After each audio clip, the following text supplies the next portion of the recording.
ഈശോമിശിഹായ്ക്ക് സ്തുതിയായിരിക്കട്ടെ. ഇന്ന് നാം പരിചയപ്പെടാൻ പോകുന്ന വിശുദ്ധ ജോൺ ബാപ്റ്റിസ്റ്റ് ദെ ലസാലിനെ പറ്റിയാണ്.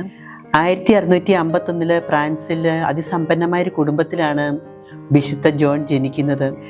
ബാല്യം മുതലേ ഉത്തമ ക്രൈസ്തവ ജീവിതം നയിച്ചു വന്നവനായിരുന്നു ജോണ്. ഒരു വൈദികനാകാനായിരുന്നു ജോണിൻ്റെ ആഗ്രഹം. അങ്ങനെ ജോണ് സെമിനാരിയിൽ ചേർന്നു. ജോണിന് 16 വയസ്സുള്ളപ്പോൾ റെയ്സിലെ കത്തീഡ്രലിൻ്റെ കാര്യനായി നിയമിക്കപ്പെട്ടു. ആ സമയത്ത് തന്നെ അവൻ്റെ മാതാപിതാക്കൾ മരണപ്പെട്ടു. മാതാപിതാക്കളുടെ മരണശേഷം 4 സഹോദരന്മാരുടെയും ചുമതല ജോൺ ഏറ്റെടുക്കേണ്ടതായിട്ട് വന്നു. എന്നിരുന്നാലും വൈദികനാകാനുള്ള ആഗ്രഹം ജോൺ നിരസിച്ചില്ല.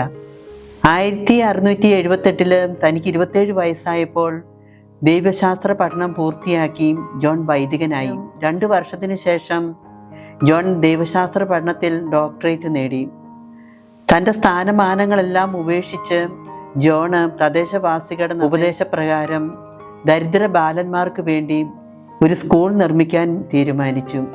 ദരിദ്ര ബാലന്മാരുടെ വിദ്യാഭ്യാസവും അവരുടെ സ്വഭാവ രീതിയിലും മാറ്റം വരുത്തുന്നതിന് പൂർണ്ണമായി അധ്വാനിച്ച ജോണിൻ്റെ പ്രവർത്തനങ്ങൾ സമീപ പ്രദേശങ്ങളിലേക്കും വ്യാപിച്ചു. അങ്ങനെ ധാരാളം സ്കൂളുകൾ പണിയുകയും ചെയ്തു കഴിഞ്ഞപ്പോൾ അധ്യാപകരുടെ ആവശ്യവും കൂടി വന്നു. അതിനായി ജോണ് ഒരു സന്യാസ സമൂഹം തന്നെ സ്ഥാപിച്ചു. ക്രിസ്ത്യാനികളുടെ സഹോദരങ്ങൾ എന്നറിയപ്പെടുന്ന സന്യാസ സമൂഹത്തിലേക്ക് ധാരാളം അംഗങ്ങൾ വന്നുകൊണ്ടിരുന്നു. എന്നാൽ പുതിയ സന്യാസ സമൂഹം സ്ഥാപിച്ചപ്പോൾ സഭാ മേലധികാരികളിൽ നിന്നും തിക്ത അനുഭവങ്ങൾ ഏൽക്കേണ്ടി വന്നു. അതൊക്കെ ജോണ് സധൈര്യം നേരിട്ടു. അങ്ങനെ ഫ്രാൻസിലുടനീളം ഉന്നത നിലവാരമുള്ള സ്കൂളുകൾ പണിയുന്നതിന് ജോണിനും അനുയായികൾക്കും സാധിച്ചു. അധ്യാപകരുടെയും വിദ്യാർത്ഥികളുടെയും ഉന്നമനത്തിനായി അവർ ചെയ്ത പല കാര്യങ്ങളിലും വിജയം കൈവരിക്കാൻ സാധിച്ചു. കുറ്റവാളികളുടെ നവീകരണത്തിനായി ജോൺ സ്ഥാപിച്ച സ്ഥാപനങ്ങളിൽ ആദ്യത്തെ ഒന്നാണ് ഫ്രാൻസിലുള്ളത്.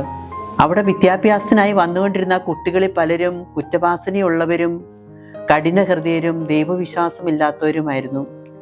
ജോണിൻ്റെ ക്ഷമയും ജോണിൻ്റെ ജീവിത മാതൃകയും കൊണ്ട് അവരെല്ലാവരും മാനസാന്തരത്തിലേക്ക് വരുവാൻ സാധിച്ചു.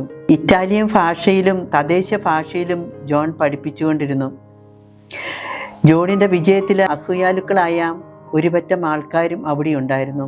അവരിൽ നിന്ന് ധാരാളം പീഡനങ്ങൾ ജോണിന് ഏൽക്കേണ്ടതായി വന്നിട്ടുണ്ട്. എന്നിരുന്നാലും അവസാന വിജയം ജോണിൻ്റേത് മാത്രമായിരുന്നു. തനിക്ക് 68 വയസ്സ് പ്രായമാകുന്നതിന് ആഴ്ചകൾക്ക് തൊട്ടു മുൻപ് ഒരു ദുഃഖവെള്ളിയാഴ്ച ജോൺ നിത്യസമ്മാനത്തിനായി യാത്രയായി. 1900 ലയോ 13 മാർപ്പാപ്പ ജോണിനെ വിശുദ്ധനായി പ്രഖ്യാപിച്ചു. 1950 പിയൂസ് 12 മാർപ്പാപ്പ സ്കൂൾ അധ്യാപകരുടെ മധ്യസ്ഥനായി ജോണിനെ നിയമിച്ചു. ഇന്ന് നാം ഏപ്രിൽ 7 തീയതിയാണ് ഈ വിശുദ്ധൻ്റെ തിരുനാൾ ആഘോഷിക്കുന്നത്.